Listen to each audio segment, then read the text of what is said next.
The laugh came first, sharp, careless, loud enough for the whole diner. Coffee steamed, forks scraped, and heads turned as a gray-haired veteran at the counter turned a worn ring on his finger. "Look at that old thing," someone jeered. He lifted his cup, silent, the light catching dull metal before slipping back into shadow. At the counter sat Eden Vale, a gray-haired veteran, with shoulders still squared by habit.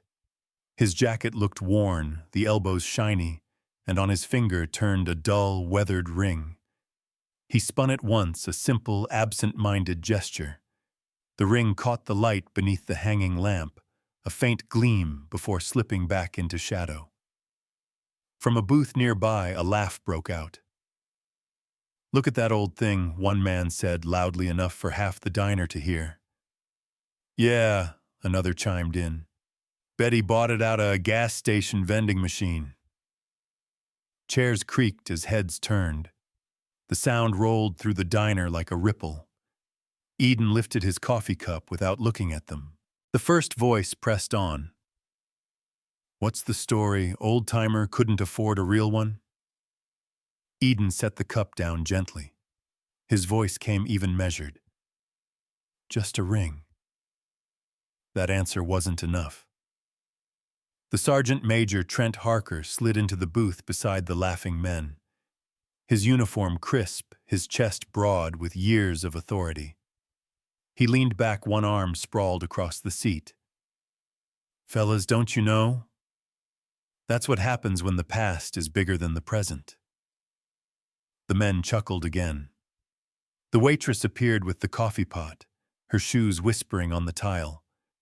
She topped off Eden's cup, left a clean spoon, and tucked a folded bill quietly under the counter near him. A tip he had left returned with respect. A fleeting relief cut the tension, but the mockery resumed. "Come on, old man," Harker said. "Tell us what makes that scrap special. We're dying for entertainment." Eden turned the ring once more, the faint scrape of metal on skin audible in the hush. His gaze stayed on the coffee's surface. "It's nothing," he answered. "Nothing," one of the men echoed. "Then why spin it like it means something?" Silence held for a beat. Even the jukebox seemed to dim.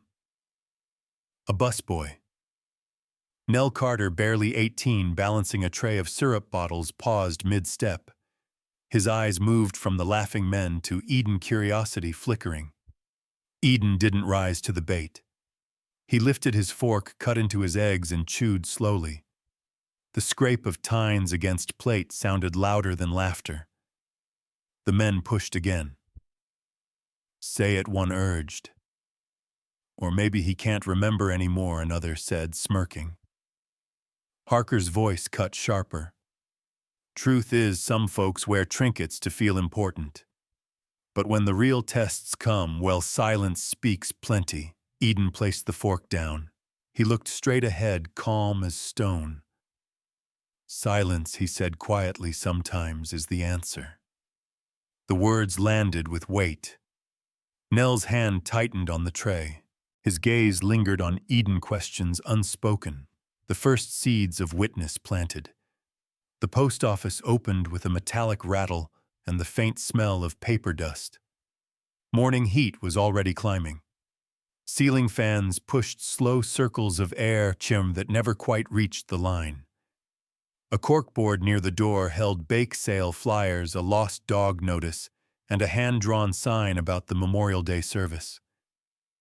Eden stepped in quietly, took his place, and folded his hands. The ring rested against his finger like an old habit. 2 places ahead, Nell Carter balanced a padded envelope and a book of stamps, shifting from foot to foot. Nell glanced back. "Morning, sir." "Morning," Eden said. "You come here early every Saturday, most of them." Nell nodded toward the ring. "That yours always looks, well, it looks like it's been somewhere." Eden turned at once, the metal warm from the walk. "Just an old ring." "You keep saying that," Nell said, half smiling. "But old things usually mean something." Sometimes they mean a lot of years, Eden said, and not much else. The line inched forward. A clerk announced that money orders would take longer today. Someone sighed. Someone else laughed softly at a joke only they heard. Through the glass, the flag outside hung limp, waiting on wind. Nell tried again. My granddad has a pocket knife like that. Busted handle, dull blade, but he won't part with it. Maybe your granddad knows things are worth what they carried, Eden said. What did yours carry? Nell asked, eyes on the ring. Eden looked at the corkboard. Mail's moving today. Nell leaned in a little. I didn't mean rude. I know, Eden said. You're all right. The door swung open with a bell. Sergeant Major Trent Harker stepped in, full of weather and purpose, uniform creases sharp enough to cut paper. He removed his cap like a practiced courtesy, then looked straight down the line. Well now, he said, voice filling the room, if it isn't the man of mystery and his famous trinket. A couple of heads turned. The clerk's stapler paused mid-punch. Nell straightened. Sergeant Major. Harker's smile touched nothing but his teeth. Carter. You working or loitering? On my break. Nell replied. Good, Harker said. His gaze slid to Eden's hand. Let me see that ring again. It plays peekaboo like a shy child. Eden kept his voice low. You don't want to be late for your mail. Mail will wait for rank, Harker said. Stories less so. Besides, we're building community here. He looked around as if the word tasted fine. Aren't we? Community thrives on truth. Nell shifted closer to Eden. Sir, you don't have to. Harker cut across him. He doesn't have to because there's nothing to say. Some folks polish stories the way others polish boots. He chuckled. This town loves a legend. It's cheaper than facts. Eden stared past the clerk's shoulder, following dust motes in the fan's lazy wake. Harker tilted his head. You know what I think? I think men hide behind souvenirs when their real days are behind them. Nell's jaw set. That's not fair. Son, Harker said fair is for parades. The rest is for grown-ups. Eden turned the ring once, then let his hand rest on the cool counterrail. You've said your part. Not yet, Harker replied. Because you keep doing that little twist with your ring like you're winding a clock. If the world waited for it to chime, we'd all die of boredom. Someone in line coughed.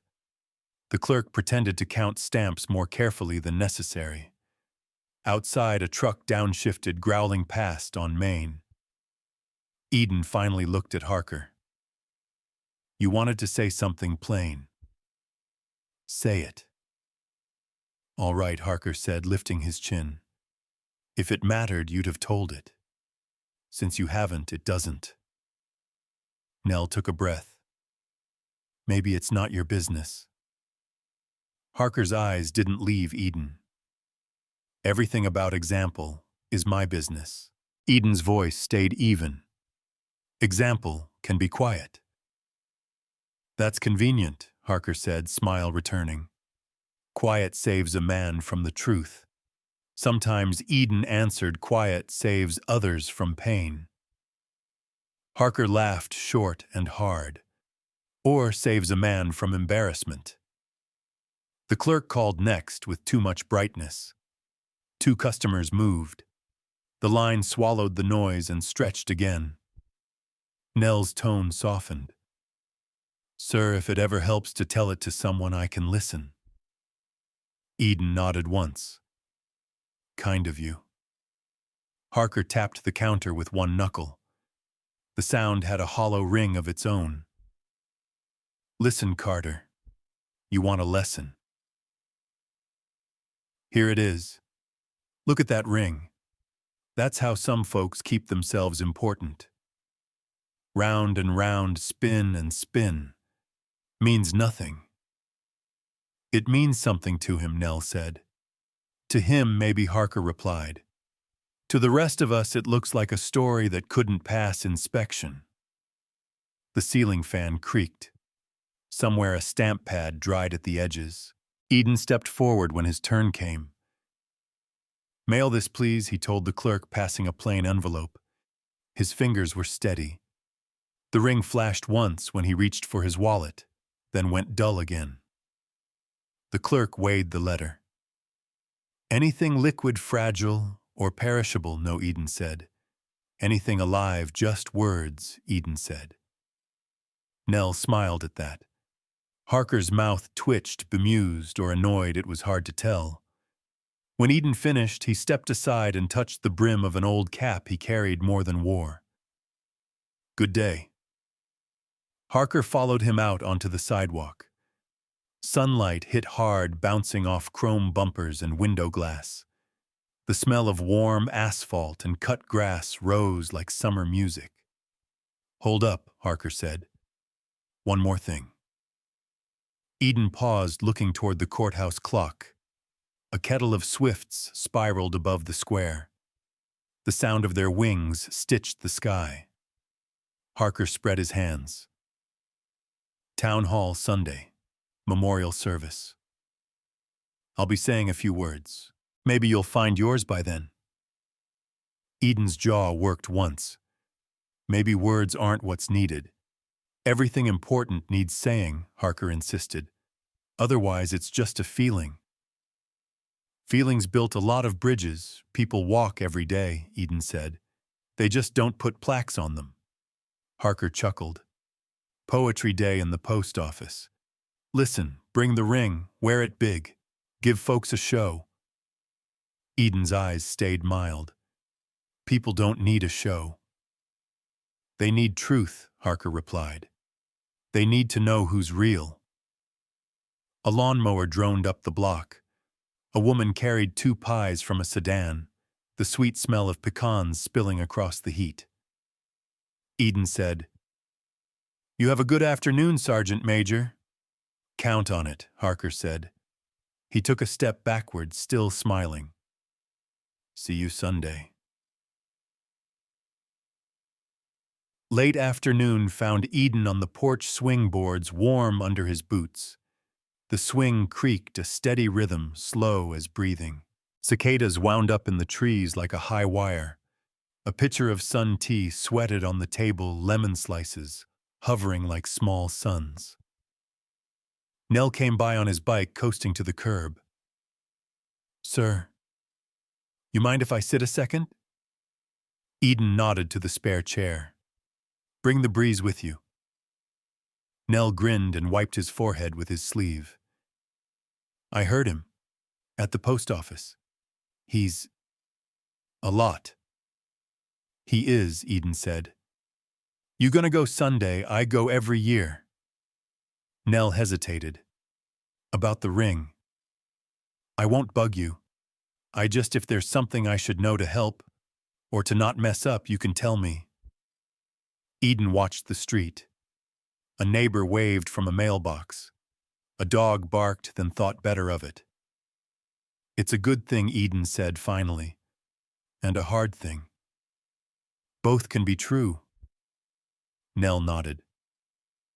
My granddad says that about the harvest. Good and hard at once. Eden smiled a little. Your granddad sounds wise. He'd say the same about you, Nell replied. Eden didn't answer. The swing creaked. The cicadas sang. The tea tasted like summer stored in glass. Nell rose, pushing his bike straight. If you want, I'll save a seat Sunday. That would be fine, Eden said. You think the sergeant major will? He'll speak his part, Eden said. I'll speak mine when it's time. Nell set his foot on the pedal. All right then. He started to roll, then looked back. I'm glad you came through the post office when you did. Me too, Eden said. Nell lifted a hand and coasted away. Eden watched him turn at the corner. Far off, the courthouse clock began to chime the hour. He let the ring roll once beneath his thumb and felt it settle where it belonged. The church hall smelled of lemon oil and old hymnals. Folding chairs scraped the parquet floor, while the choir gathered beneath banners stitched by careful hands. A piano lid stood propped soft felt, catching the afternoon light. Someone tuned a pitch pipe. A single A shimmered in the rafters and faded. Eden took a seat near the aisle. Nell slipped in beside him, still in his work shirt, hair combed flat like he'd tried. Across the room, Iona Merritt, the town librarian, with silver hair pinned neatly arranged sheet music, and nodded to the altos. Her eyes found Eden and warmed as if she'd been expecting him. From the doorway came the brisk click of heels and the low timbre of a voice that filled spaces it didn't own.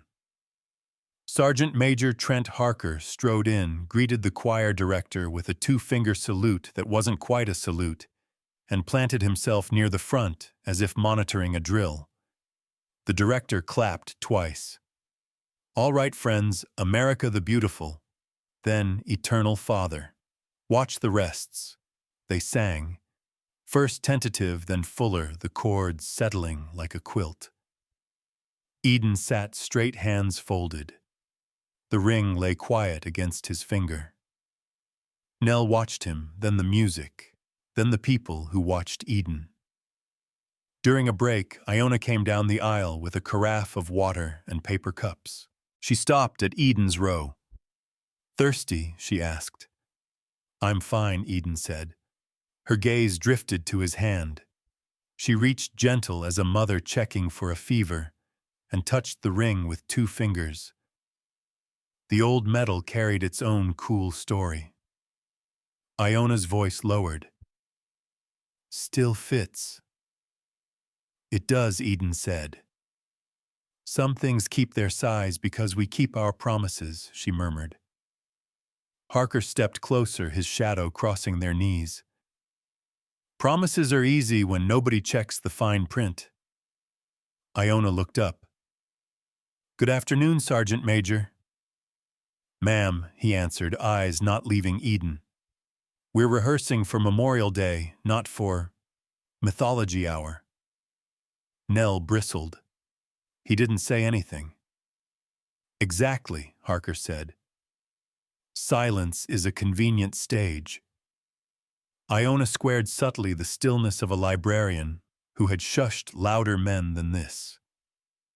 "We respect silence here." "We respect truth more," Harker replied.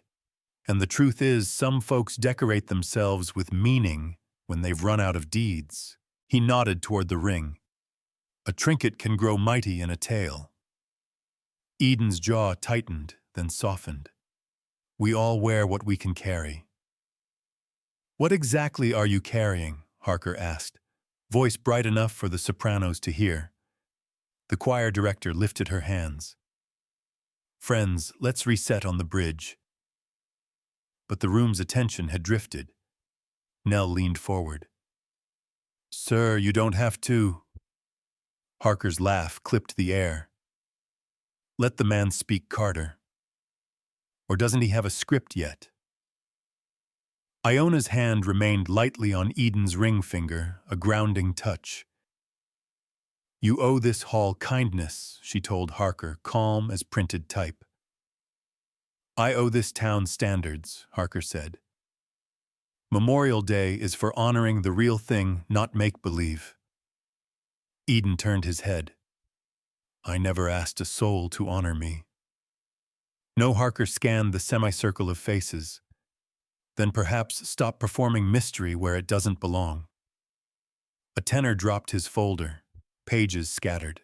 The piano gave a soft plunk, sympathetic as a sigh. Iona drew breath to answer, but Eden's glance asked her not to. He rose only halfway, posture exact, then settled back, a signal as old as drill fields stand without spectacle. The director tried again. "Let's take 5. Water's in the back." People moved. Conversations eddied around the room. Harker stayed planted. Nell shifted his chair to keep close.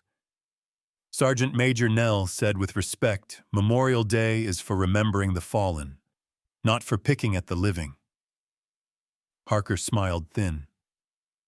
"The living are the ones who teach what we remember." Eden's voice came level. "You asked what I carry. I carry names." "Then speak them," Harker said. Eden's hand closed around the back of the chair in front of him. "Here is not the place." "Convenient again," Harker answered. "You prefer the poetry of silence to the prose of proof." Iona's eyes flashed. "Proof isn't always your property." He tilted his head, amused.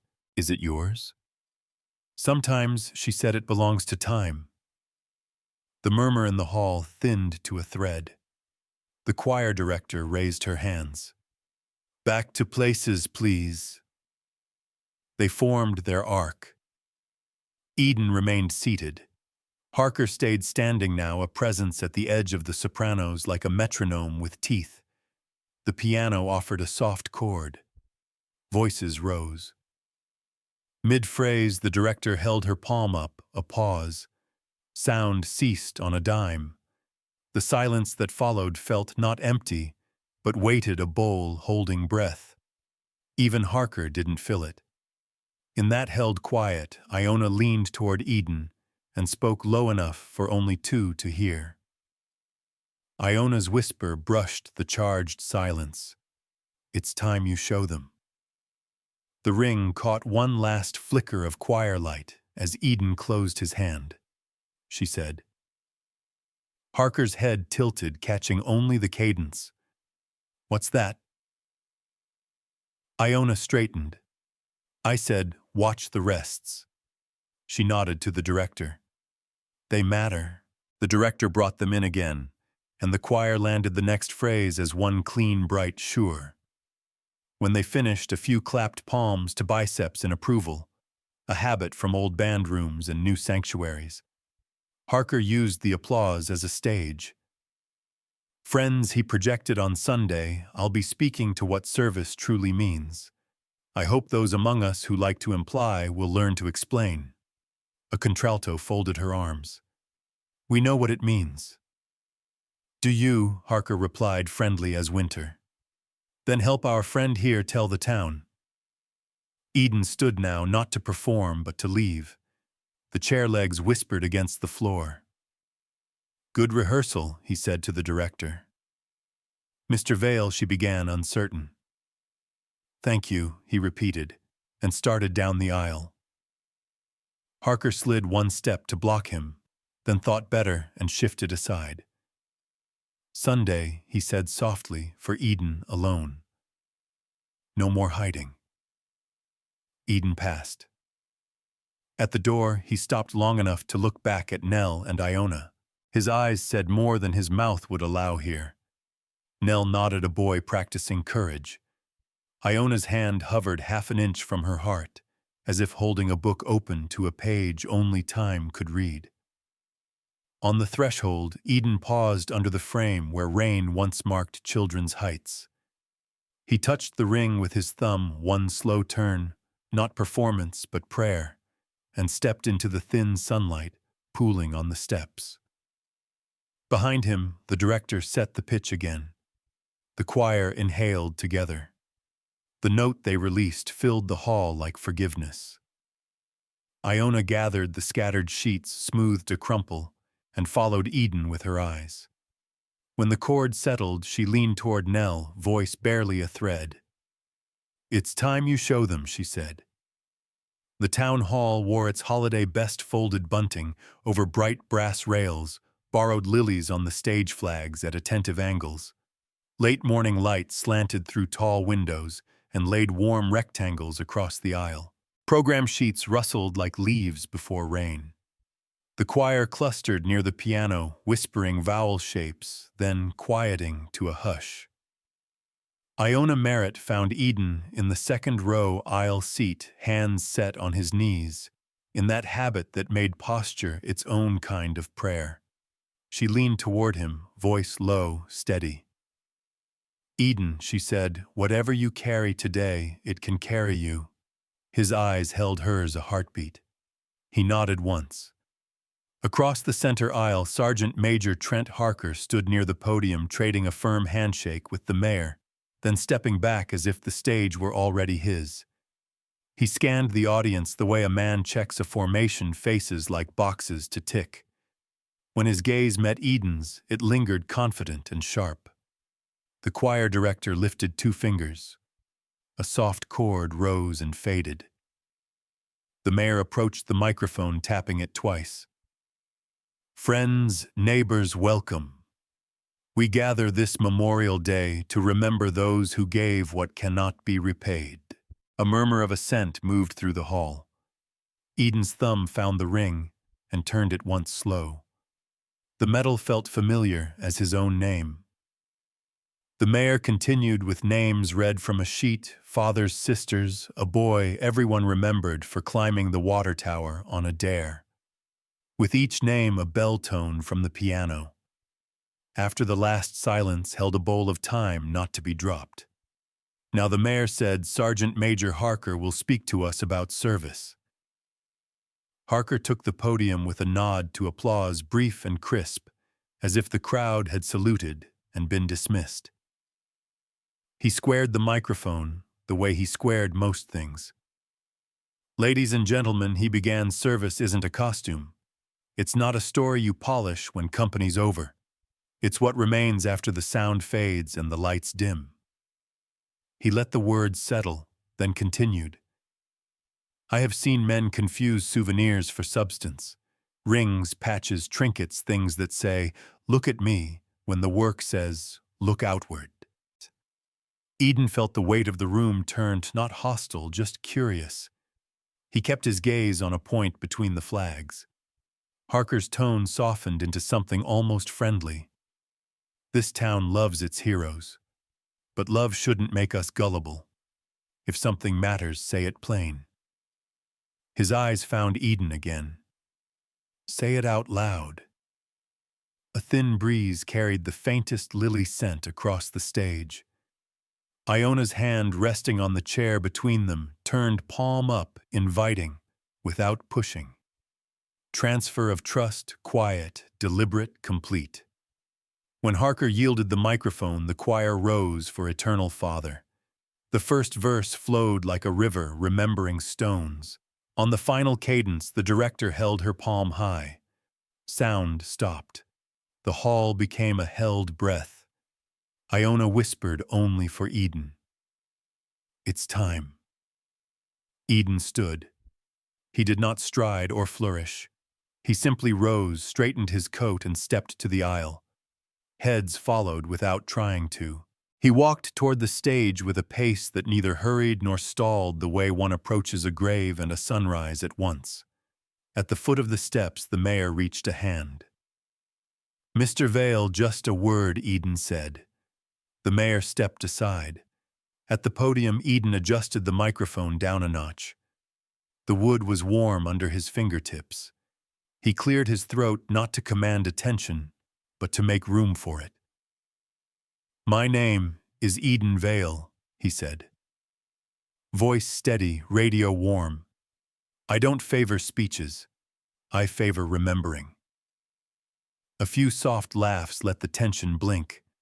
He nodded to the flags. "I carry a ring, you've noticed." He lifted his hand, chest high. The ring caught the light at last, not a shine but a patient gleam.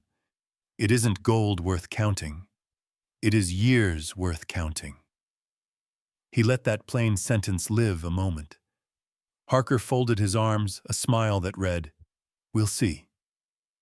Eden touched the ring with his thumb. "I said just a ring because some things break when handled wrong. Some stories aren't decorations. They're doors."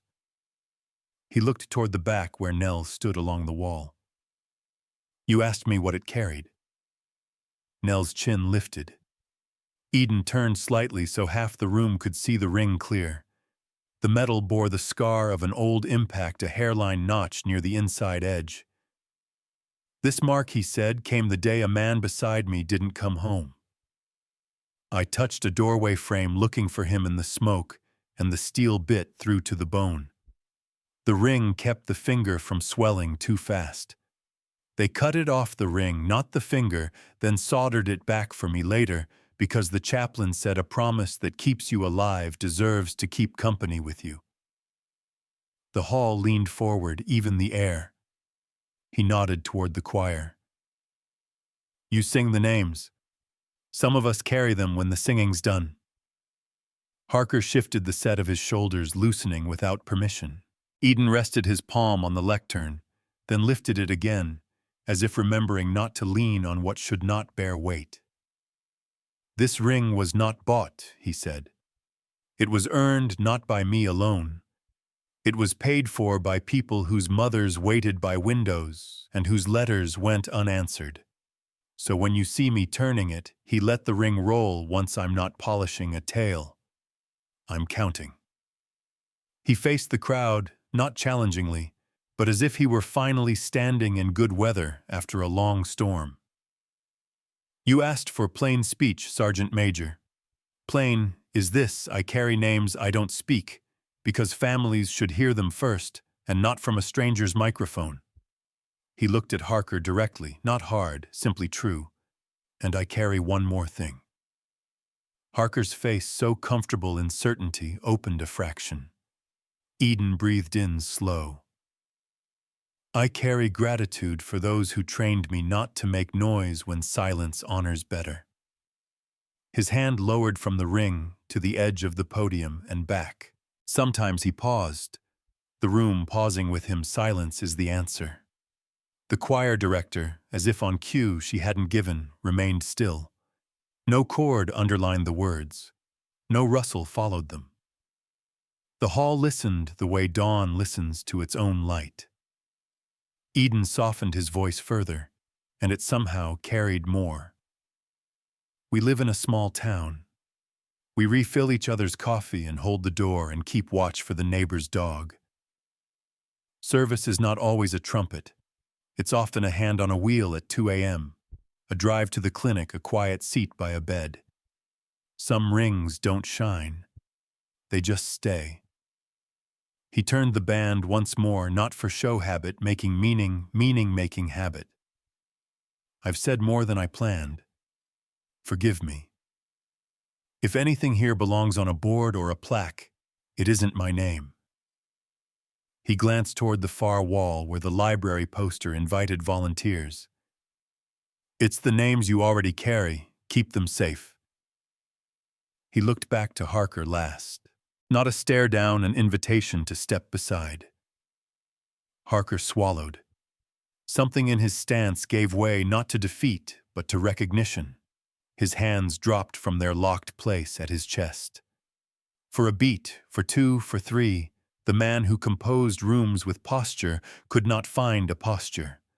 The sergeant major froze, not from fear, but from a sudden lack of anything better to say than what had been said. A long, living silence filled the hall. It was not empty. It was crowded with years, with names, with the soft weight of understanding.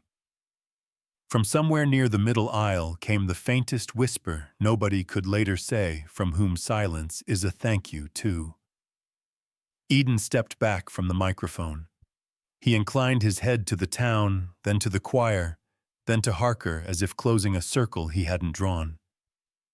At the 4-minute mark in the program's margin, a print note read, "Moment of reflection."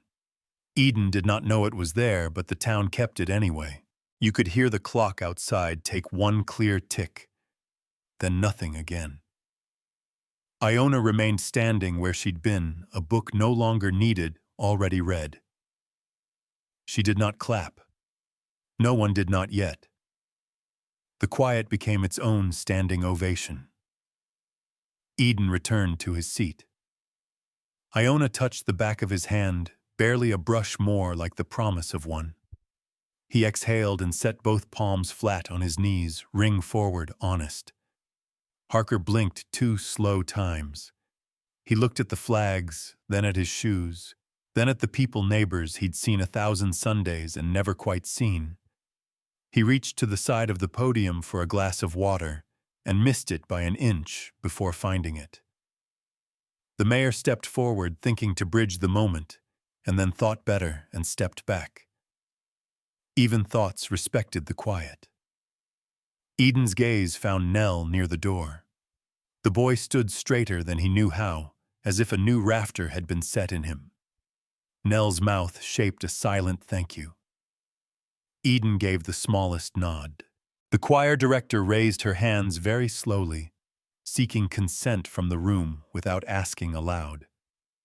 On her cue, a single held note rose, no words, just tone threading through the stillness like a beam. It did not break the silence. It revealed it. At the podium, Harker set down the water glass, eyes wet in a way he would later blame on lilies and dust. He did not reach for the microphone. The town, for one long moment more, kept faith with quiet. Im lang kung la loi cam on. The line printed on no program and assigned to nobody, weim to float above the chairs and settle in every chest.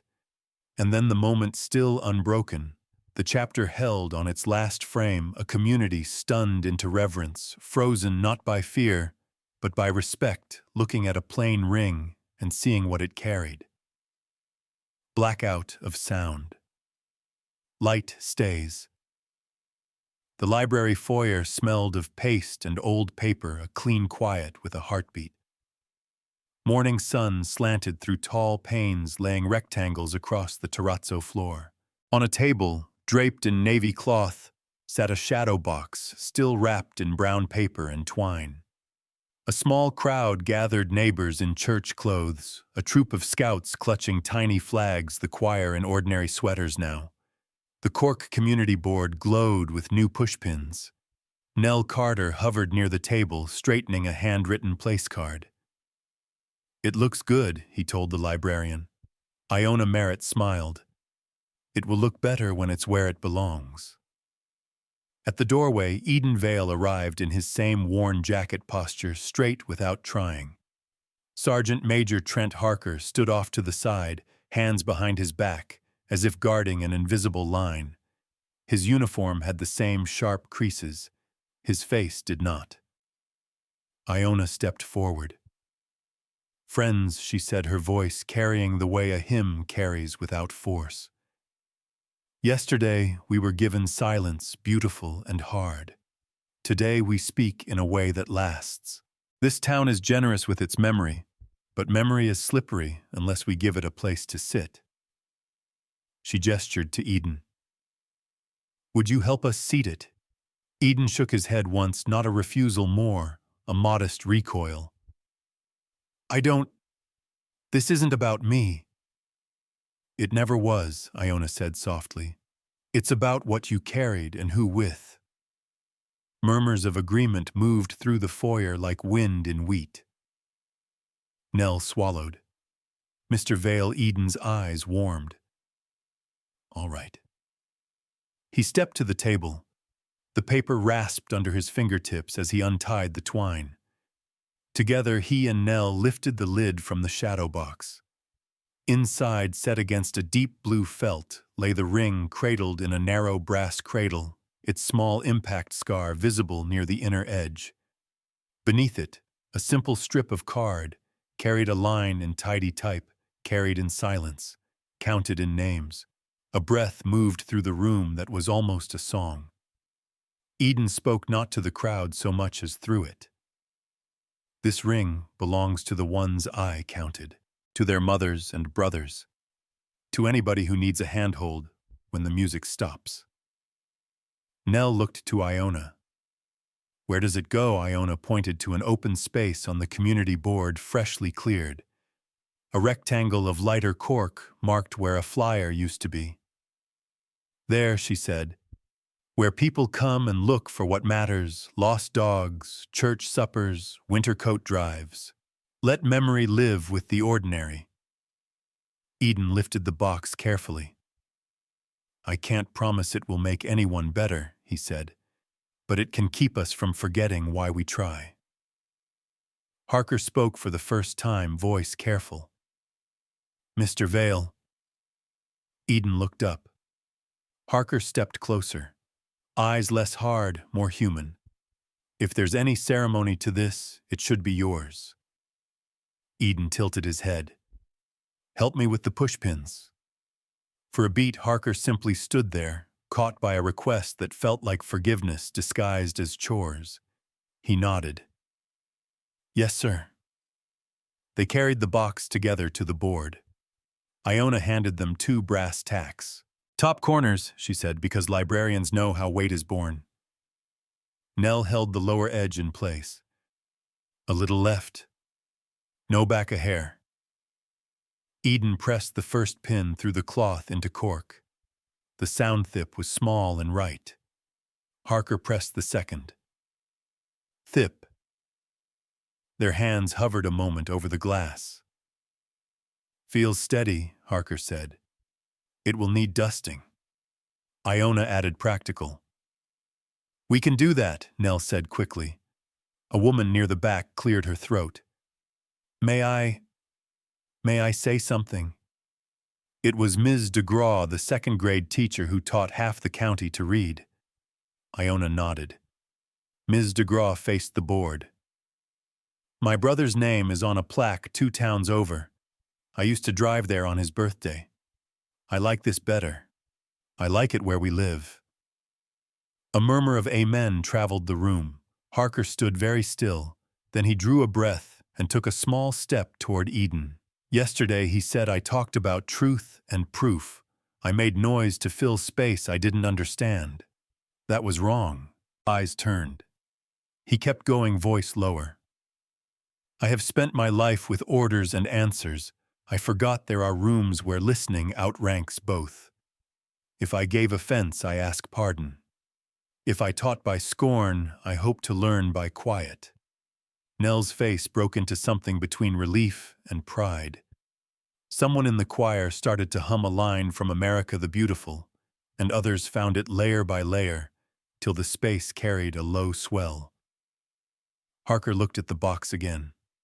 He swallowed once. For what it's worth, he met Eden's eyes. I understand now. Eden nodded slowly. That's worth a great deal.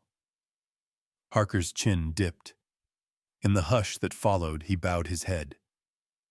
The town, as one body with many hands, applauded not the whoop of spectacle, but the steady, grateful kind that warms a room without breaking it. Iona lifted a palm, and the clapping softened, then stopped. She held up a small brass plaque wrapped in tissue. One last thing, she said. We label shelves so people can find their way. We should label courage for the same reason. She handed the plaque to Nell. He unwrapped it, eyes widening at the clean engraving. In honor of those remembered in quiet by Eden Vale and this community. A ring kept a silence shared. Would you do the honors? Iona asked Eden. He shook his head again, smiling. Let the boy. Nell's hands trembled a little as he placed the plaque beneath the shadow box. The adhesive strip met the wood with a soft press. He stepped back, breath held. Light slid across the glass. The ring caught it and gave one patient flash like a signal answered. A scout tugged his mother's sleeve. Can we come look on Tuesdays? He whispered. Every day, she said. Harker glanced at Iona. Ma'am, if there's any work to keep this board in order. There always is, she said. I'll report here, he answered, a hint of wryness returning. On time. Eden put a hand on Harker's shoulder, brief and steady. We'll keep it together. People drifted closer, a respectful trickle. Some touched the wood frame with 2 fingers, as if blessing, then stepped aside.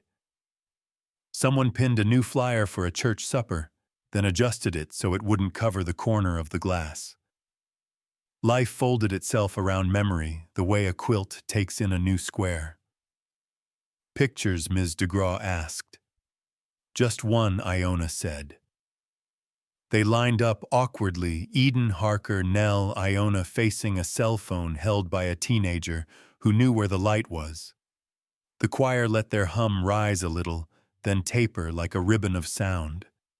Paper signs on the board rustled as the air conditioning kicked on a whisper of paper that sounded like the town getting itself ready. Iona gave a small nod. All right. The teen tapped the screen. Click. No one spoke for a moment. They didn't need to. The foyer held the words already. Ready, Iona said at last. Ready, Eden answered. She reached up and pulled the last strip of paper away from the shadow box, unveiling the glass fully. The room caught the reflected light. The ring flashed once, then settled back to its quiet place. Hold on the shine. Fade on the hush. The porch boards held the day's last warmth. The swing creaked a slow, friendly rhythm, while the radio on the windowsill drifted through oldies and a farm report that sounded like summer itself. Fireflies flashed low over the ditch. Somewhere a dog barked once and reconsidered. Eden sat easy boots planted, hands folded where the light could find them. The house smelled faintly of cedar and lemon oil, the clean scent of rooms kept ready for company. On the table beside him lay a photograph, a younger Eden shoulder to shoulder, with faces half in shadow, all grinning, the kind of picture that remembers more than it shows. The ring in that photo caught the sun the way the real one used to. Now the real one sat under glass at the library, steady as a landmark. Tires whispered on gravel.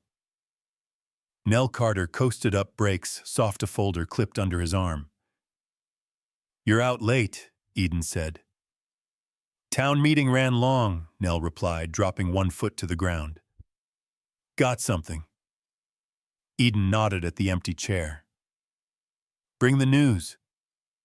Nell sat the swing, adjusting to new weight with a friendly creak.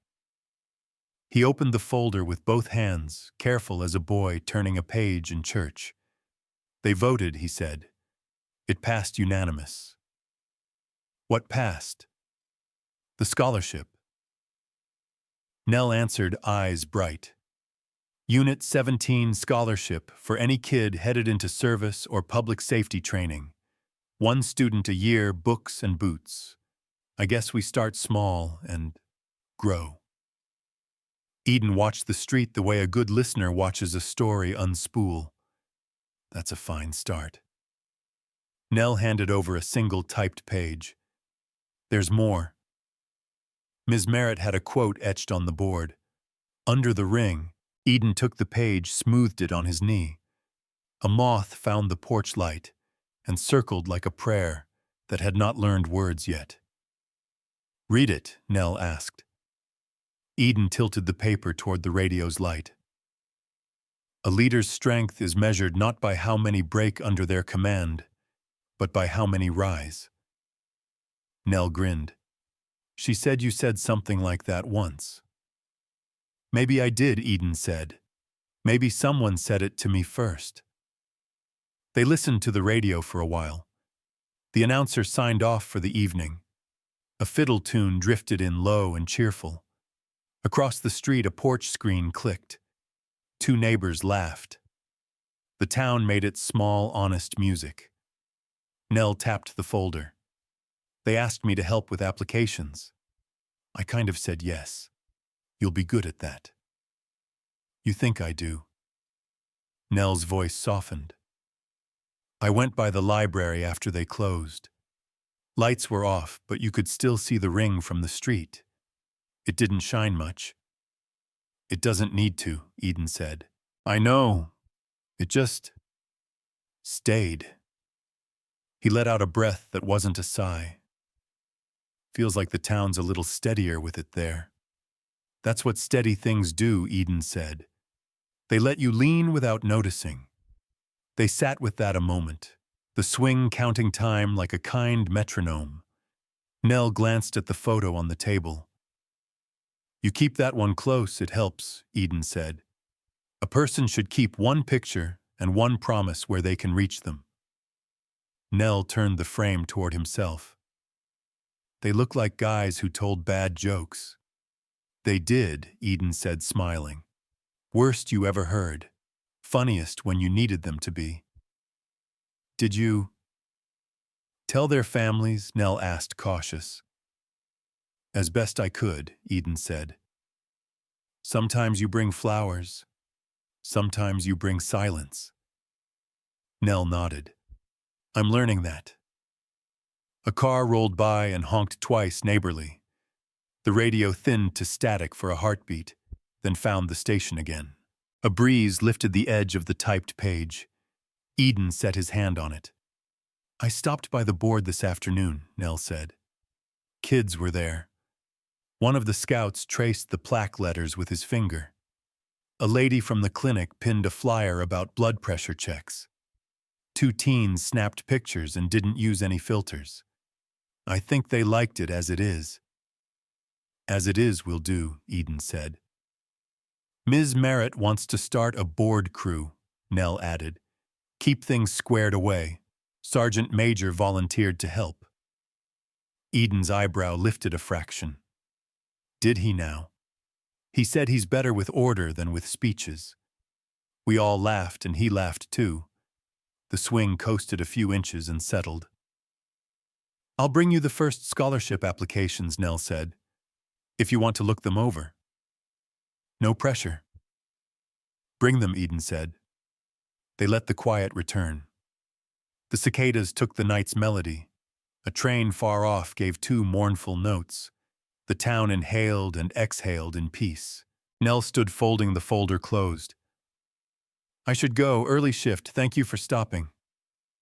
Nell hesitated, then held out his hand. Eden shook it firm, not formal. Sir Nell said, if you ever want the ring back, I mean if it ever feels wrong, we can. It's where it belongs, Eden said. Nell nodded. Right. Eden looked down the street, then back at the boy who was not quite a boy anymore. He gave a small nod that said more than words and did not try to say too much. Nell stepped off the porch. Gravel whispered under his tires. At the corner, he lifted one hand without turning around. Eden lifted one back the way people do when they're seen even after they're out of sight. The radio faded toward the hour, the announcer's warm baritone returning for a last few sentences.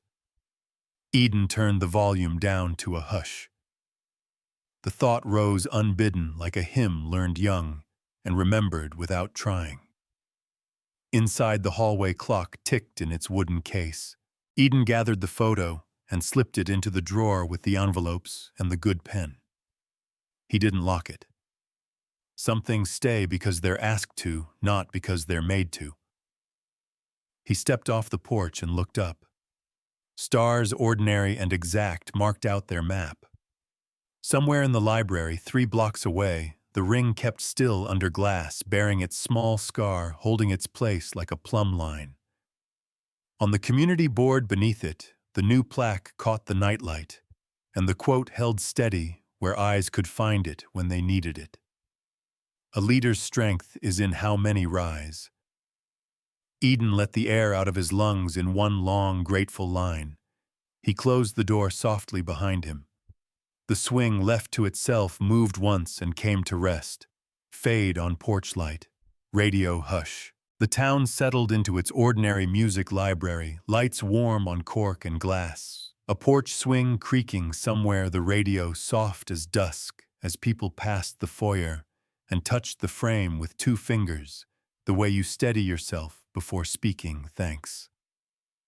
They had watched a hard moment turn, then watched justice follow a bowed head, an apology offered without drumroll, a ring, plain metal, gently scarred, placed under glass, so memory could live beside bake sale flyers and clinic hours.